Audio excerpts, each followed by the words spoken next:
सुप्रभात प्यारे बच्चों। आज हम कक्षा 9वीं की हिंदी व्याकरण की पाठ्य पुस्तक सरस हिंदी व्याकरण भाग 9 एवं 10 की पृष्ठ संख्या 292 पर दिए वाक्य के अंग व संरचना पर चर्चा करेंगे। यह कार्य आपको 5 जुलाई 2021 को भेजा जा रहा है। यह आवाज कल्पना शर्मा की है। बच्चों, आज हम वाक्य, वाक्य के अंग एवं रचना के आधार पर वाक्य के भेद समझेंगे।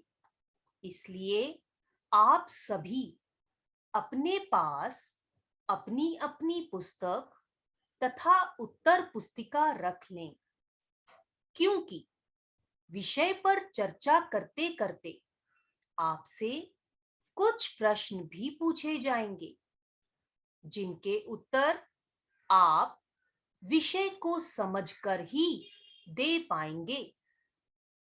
आशा करती हूं कि अब आप पढ़ने के लिए पूरी तरह से तैयार हैं। बच्चों, सबसे पहले हम वाक्य के बारे में जानेंगे। मैं नीचे कुछ शब्द लिख रही हूं।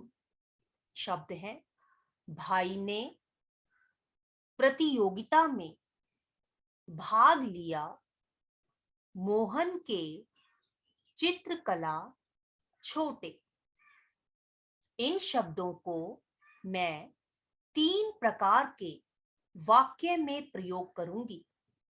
पहला है भाग लिया मोहन छोटे ने भाई के प्रतियोगिता में चित्रकला। दूसरा है मोहन छोटे के भाई ने चित्रकला में प्रतियोगिता लिया भाग। तीसरा वाक्य है मोहन के छोटे भाई ने चित्रकला प्रतियोगिता में भाग लिया। क्रमांक पहला तथा दूसरा में शब्दों के प्रयोग को वाक्य नहीं कहा जा सकता। क्रमांक 3 में शब्दों का प्रयोग वाक्य कहा जा सकता है, क्योंकि इसमें सभी शब्दों को व्याकरणिक नियमों के अनुसार व्यवस्थित ढंग से रखा गया है। अब हम जानेंगे वाक्य की परिभाषा। शब्दों का सार्थक समूह जिसका प्रयोग व्याकरणिक नियमों के अनुसार व्यवस्थित ढंग से किया गया हो तथा जो अपना अर्थ स्पष्ट करने में समर्थ हो, वाक्य कहलाता है। वाक्य के अंग। वाक्य के 2 अंग होते हैं।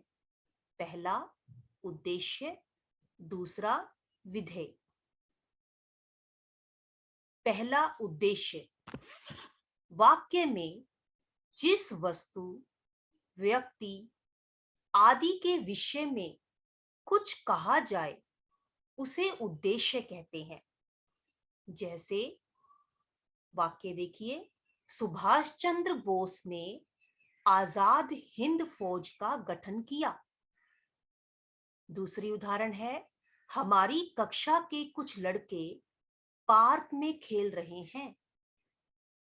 बच्चों, उपर्युक्त पहली उदाहरण में सुभाष चंद्र बोस में उद्देश्य है और दूसरे वाक्य में हमारी कक्षा के कुछ लड़के उद्देश्य है। उद्देश्य में कर्ता की विशेषता बताने वाले शब्दों को भी सम्मिलित किया जाता है। दूसरा है विधेय। वाक्य के उद्देश्य के विषय में जो कहा जाए वह विधेय कहलाता है। जैसे सुभाष चंद्र बोस ने आजाद हिंद फौज का गठन किया। हमारी कक्षा के कुछ लड़के पार्क में खेल रहे हैं। उपर्युक्त पहली उदाहरण में आजाद हिंद फौज का गठन किया विधेय है और दूसरे वाक्य में पार्क में खेल रहे हैं विधेय है। विधेय में कर्म, कर्म का विस्तार, क्रिया, क्रिया का विस्तार आदि सम्मिलित किए जाते हैं। बच्चों, अब हम जानेंगे वाक्य के भेद के बारे में। वाक्य के भेद दो आधारों पर किए जाते हैं।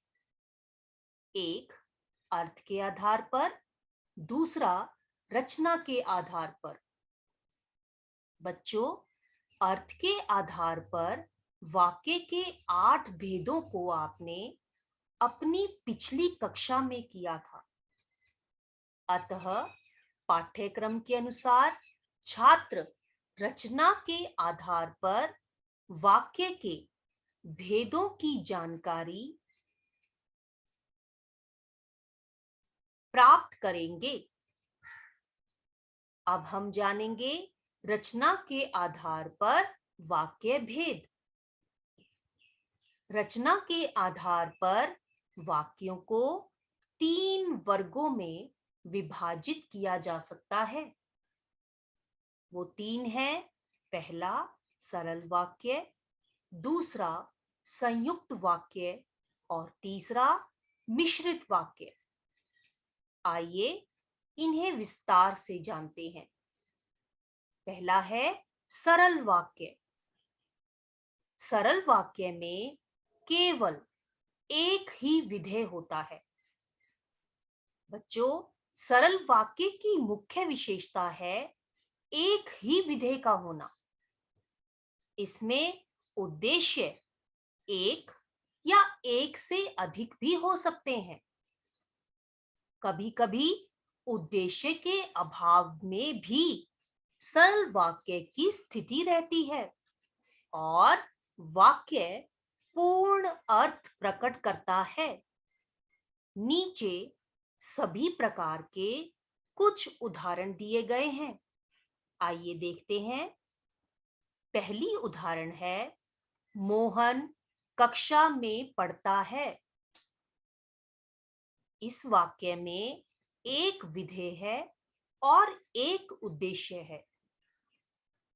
दूसरी उदाहरण है, सार्थक, परी तथा श्रेया कक्षा 1 में पढ़ते हैं। इस वाक्य में एक विधेय और 3 उद्देश्य हैं। इसी प्रकार तीसरी उदाहरण है, अब जाओ। इस वाक्य में उद्देश्य का अभाव है परंतु अर्थ पूर्ण है। बच्चों, आगे बढ़ने से पहले मैं आपसे कुछ प्रश्न पूछना चाहती हूं। प्रश्न सुनकर आप 3 मिनट के लिए अपनी ऑडियो को रोककर पूछे गए प्रश्नों के उत्तर लिखेंगे। प्रश्न इस प्रकार हैं। सभी बच्चे प्रश्न ध्यान से सुनेंगे। प्रश्न 1, वाक्य की परिभाषा लिखिए। प्रश्न 2, वाक्य के कितने अंग हैं उनके नाम लिखिए। प्रश्न 3, निम्नलिखित वाक्यों में उद्देश्य तथा विधेय अलग करके लिखिए। वाक्य है, पहला, रमेश के छोटे भाई ने एक सुंदर चित्र बनाया। दूसरा वाक्य है, एक छोटा बालक खिलौने से खेल रहा है। प्रश्न 4, रचना के आधार पर वाक्य के कितने भेद हैं, उनके नाम लिखिए। बच्चों, प्रश्नों के उत्तर लिखने के लिए दिया गया समय अब समाप्त हो चुका है। आशा है कि आपने पूछे गए प्रश्नों के उत्तर लिख लिए होंगे। उनके उत्तर इस प्रकार से हैं। उत्तर 1,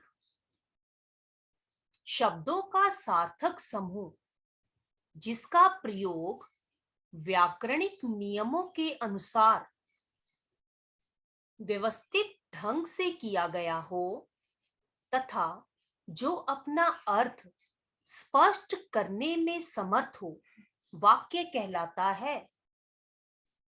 उत्तर 2, वाक्य के 2 अंग हैं। पहला उद्देश्य, दूसरा विधेय।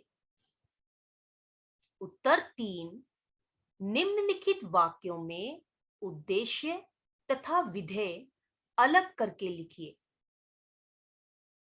पहला, रमेश के छोटे भाई ने उद्देश्य है, एक सुंदर चित्र बनाया विधेय है।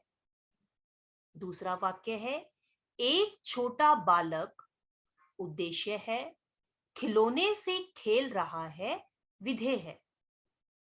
उत्तर 4, रचना के आधार पर वाक्य के 3 भेद हैं, सरल वाक्य, संयुक्त वाक्य और मिश्रित वाक्य।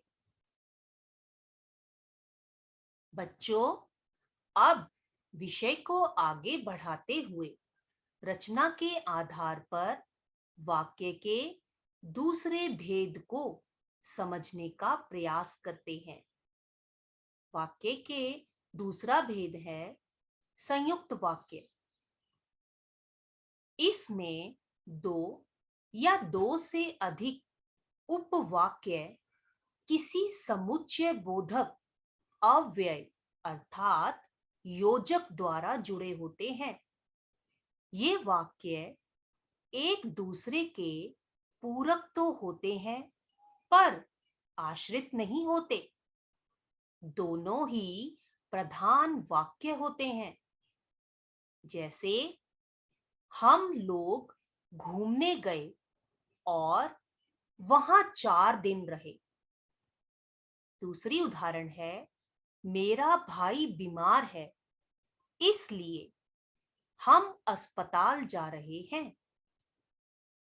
संयुक्त वाक्य स्वतंत्र रूप से और, परंतु, किंतु, तथा, या, इसलिए, अतः, अन्यथा, एवं आदि समुच्चय बोधक अव्यय से जुड़े होते हैं।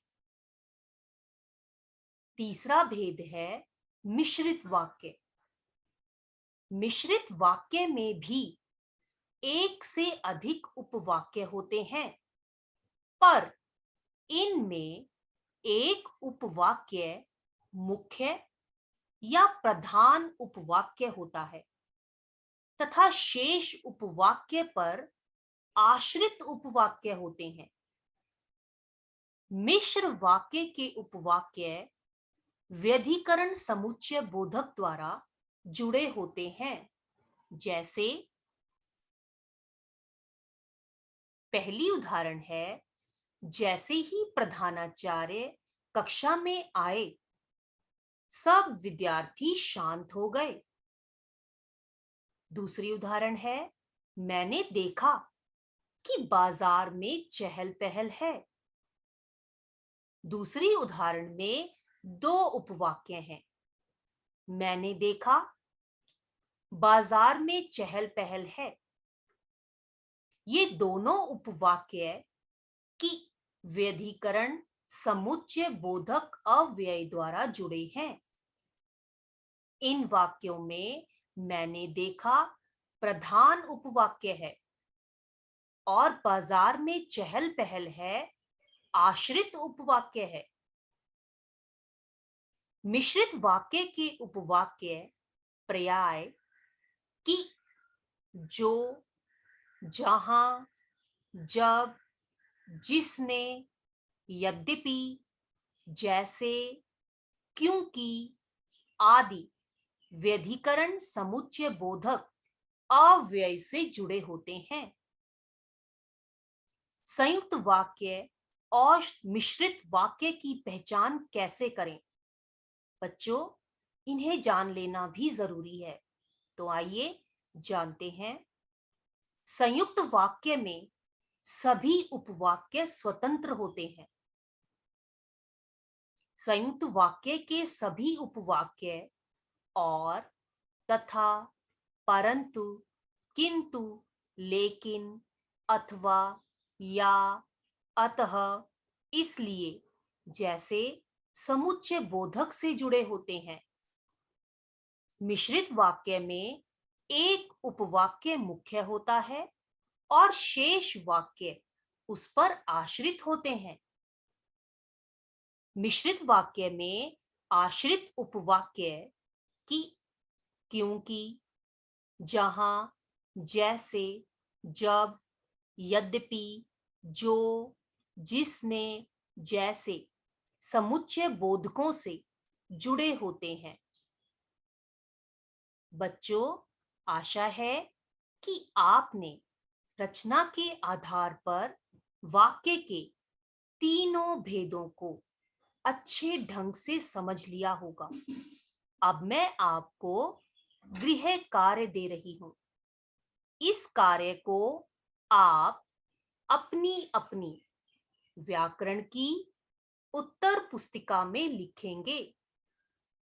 गृह कार्य: सभी छात्र अपनी अपनी पुस्तक की पृष्ठ संख्या 296 एवं 297 पर दिए अभ्यास के प्रश्न 1 एवं प्रश्न 3 को करेंगे। यह कार्य सभी छात्र विषय को पूर्ण रूप से समझकर ही करेंगे। धन्यवाद।